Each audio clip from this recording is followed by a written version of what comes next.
शिवा अपने पापा रामदीन के साथ ठेले पर मटका आमरस बेच रहा था। कुछ लोग ठेले के पास खड़े आमरस ले रहे थे।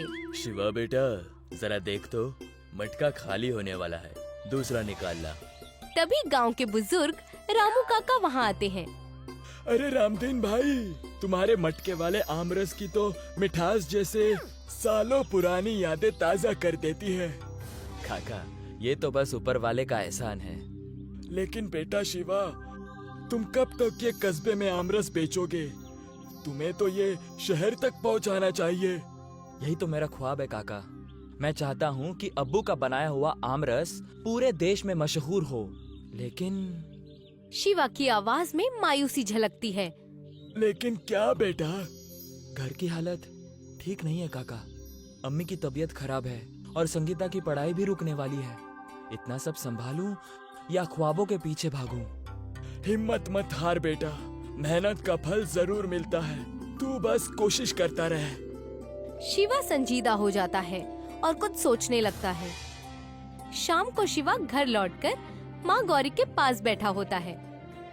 शिवा बेटा, आज दिन भर बहुत थक गया होगा, थोड़ा आराम कर ले।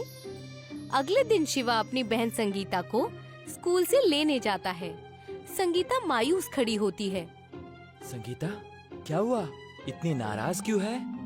भैया, फीस भरने का आखिरी दिन कल है। अगर पैसे नहीं भरे तो मेरी पढ़ाई छूट जाएगी। इधर ठाकुर प्रताप सिंह अपनी हवेली में बैठा हुआ होता है। उसका बेटा रवि उसके पास आता है। रवि, सुना है शिवा का आमरस पूरे कस्बे में मशहूर है। हाँ अब्बू, लेकिन मैंने उसे रास्ते पर लाने का इंतजाम कर लिया है। कल उसके ठेले का ऐसा हाल करूंगा कि दोबारा उसके पास से कोई आमरस लेने ही नहीं आएगा। बेहतर किया, गरीबों को उनकी औकात में रखना जरूरी है। अगली सुबह शिवा का ठेला लगा हुआ था। रवि अपने गुंडों के साथ आता है और ठेले पर तोड़फोड़ शुरू कर देता है। रवि, ये क्या कर रहे हो?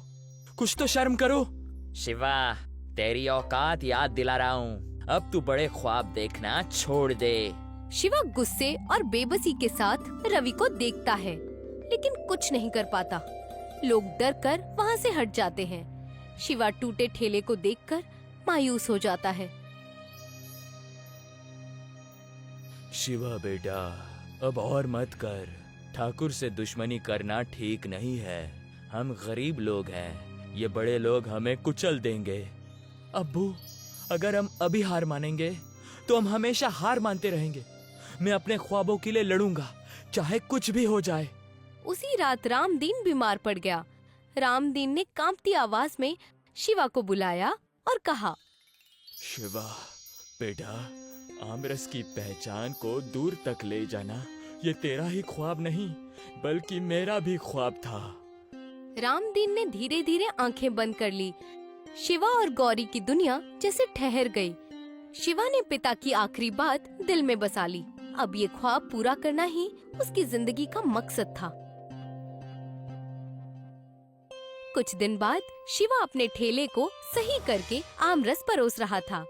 तभी शहर से आई एक लड़की पायल ठेले पर आती है। भैया, एक कटोरी आमरस देना, सुना है बहुत लजीज होता है। जी दीदी, बिल्कुल। ऐसा आमरस कभी नहीं मिलेगा, जायका एकदम घर जैसा। शिवा कटोरी में आमरस डालकर पारुल को देता है। पारुल एक चम्मच चखती है और उसकी आंखें चमक उठती हैं। वाह, इतना लजीज आमरस, बिल्कुल देसी आमों की मिठास। ये मेरे अब्बू की खास रेसिपी है दीदी। सालों से यही जायका बनाए रखा है। मैं एक फूड ब्लॉगर हूँ। शहर में मेरे लाखों फॉलोअर्स हैं। अगर तुम्हारा ये आमरस लोगों तक पहुँचे तो पूरे देश में इसकी धूम मच जाएगी। सच दीदी, लेकिन हम तो बस यहाँ ठेला लगाते हैं। इतना बड़ा ख्वाब कैसे मुकम्मल होगा? सपना देखने वाले ही उसे पूरा करते हैं शिवा।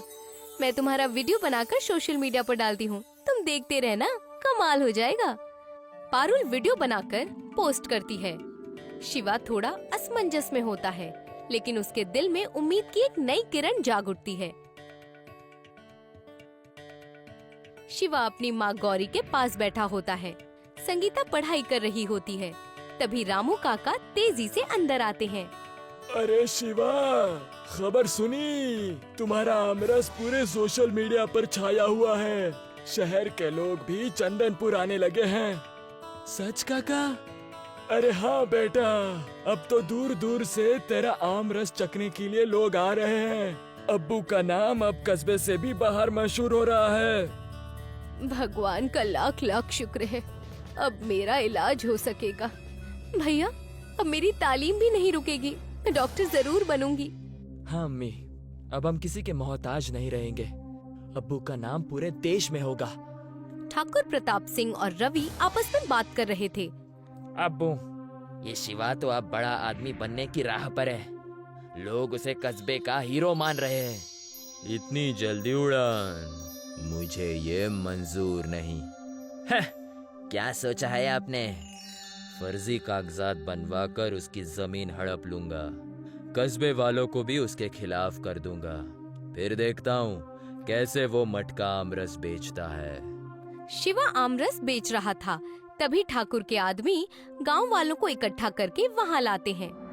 सुनो कस्बे वालों, शिवा ने अपनी जमीन मेरे पास गिरवी रखी थी। अब ये जमीन मेरी हो गई है। ये अब तक तुम सबको धोखा दे रहा था। ये झूठ है ठाकुर साहब, मैंने कोई जमीन गिरवी नहीं रखी थी। कागजात तो सबूत होते हैं शिवा, देख ये रहे। रवि फर्जी कागजात दिखाता है। कुछ गांव वाले आपस में बात करने लगते हैं। अगर कागजात सही है तो शिवा ने धोखा दिया है।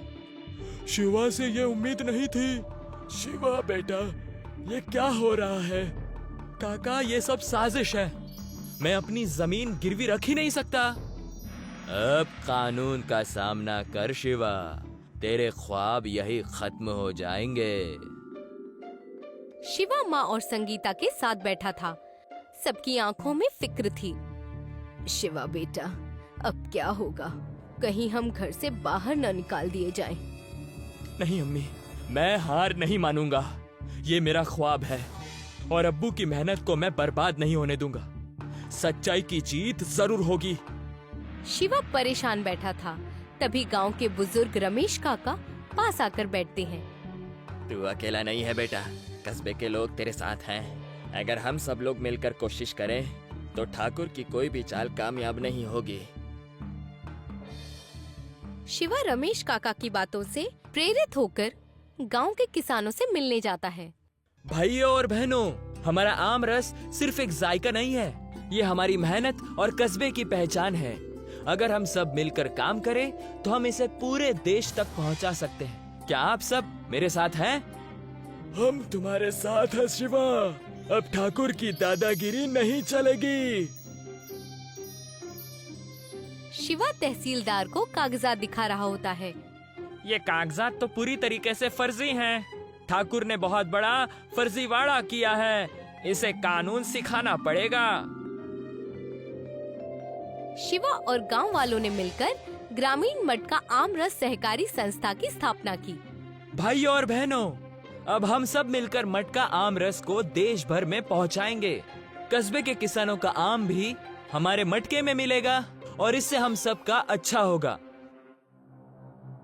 गांव वाले पंचायत में इकट्ठा होते हैं। तहसीलदार सबूतों के साथ पहुंचता है। ठाकुर प्रताप सिंह की साजिश बेनकाब हो चुकी थी। तहसीलदार गांव वालों को समझाते हुए कहता है, कस्बे वालों, ये रहे सबूत। ठाकुर ने शिवा के जमीन के फर्जी कागजात बनवाए थे। अब कानून इसका फैसला लेगा। ठाकुर को कस्बे से बाहर निकालो। हाँ हाँ, ठाकुर को कस्बे से बाहर निकालो। तुम सब पछताओगे। अब कस्बे का हर आदमी अपनी किस्मत खुद लिखेगा ठाकुर। अब तेरा खौफ किसी पर नहीं चलेगा। गांव वालों ने एकजुट होकर ठाकुर रवि और उसके गुंडों को गांव से बाहर निकाल दिया। कुछ वक्त बाद शिवा का मटका आमरस अब बड़े शहरों के होटलों में ऑनलाइन प्लेटफॉर्म्स पर बिक रहा होता है। शिवा, अब तुम्हारा आमरस पूरे देश में मशहूर हो गया है। ये सिर्फ मेरी नहीं, पूरे कस्बे की मेहनत की जीत है। अब हमारा आमरस पूरे देश का जायका बन गया है। तेरे बाबा का ख्वाब पूरा हो गया बेटा। और भैया, अब मैं भी जल्द ही डॉक्टर बन जाऊंगी। अब चंद्रपुर का नाम पूरे देश में होगा। शिवा की आंखों में खुशी के आंसू थे। मेहनत, सच्चाई और संघर्ष ने उसे वो कामयाबी दी थी जिसका उसने ख्वाब देखा था। अब मटका आमरस सिर्फ एक स्वाद नहीं, बल्कि संघर्ष के जीत की कहानी बन चुका था।